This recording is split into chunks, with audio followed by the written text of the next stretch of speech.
যাদের রক্তের উপর দাঁড়িয়ে এই সরকার, যাদের রক্তের উপর দাঁড়িয়ে আজকে ক্ষমতার বস্ত্রতে যারা আছেন, তারা তো গণতান্ত্রিক শক্তির সমর্থিত।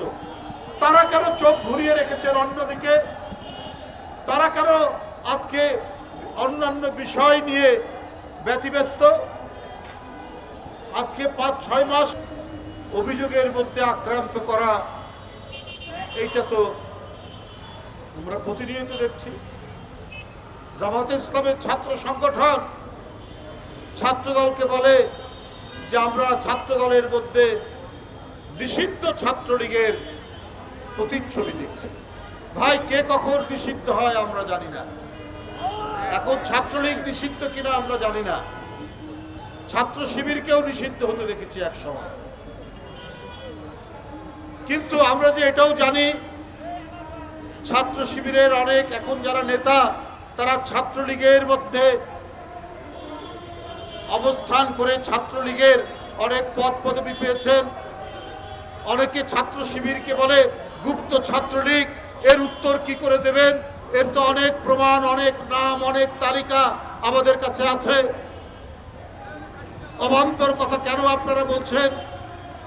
কিসের জন্য এই সমস্ত কথা বলে আজকে গণতান্ত্রিক শক্তির বিরুদ্ধে এই বিভাজন তৈরি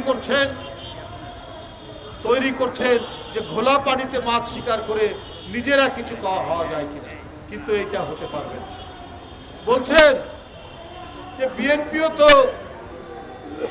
কিংস পার্টি, জিয়াউর রহমান ক্ষমতায় থেকে এই দল করেছে। তাহলে কি করতে হতো? জিয়াউর রহমান ক্ষমতাসীন হয়ে আবার বাকশাল তৈরি করতে হতো, আওয়ামী লীগকে ডেকে আনতে হতো। এছাড়া তো আর কোনো গণতন্ত্র দেখছি না। আরে শেখ মুজিব একদল করেছেন, গণতন্ত্র হত্যা করেছেন, মিডিয়া বন্ধ করেছেন, রাজনৈতিক দলের করেছেন, তারপরে তার নির্মম একটি মর্মান্তিক পরিণতি হয়। কিন্তু এই পরিণতির এটা দুঃখজনক। কিন্তু একদিকে গণতন্ত্রের পুনরুজ্জীবন, একদিকে স্থিতিশীলতার প্রতীক জিয়াউর রহমান। জিয়াউর রহমানের প্রতি সেনাবাহিনীর সিপাহি জনগণের সমর্থন ছিল। তিনি জনপ্রিয় ছিলেন।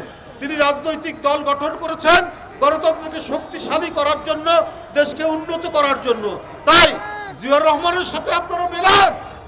আরে জিয়াউর রহমান যদি গণতন্ত্রের প্রথম বিপ্লবী অগ্রসৈনিক হয়ে থাকেন, সেটা জিয়াউর রহমান। যদি বহুদলীয় গণতন্ত্র, যদি প্রকৃত গণতন্ত্র হয়, ওই প্রকৃত গণতন্ত্রের জনক জিয়াউর রহমান।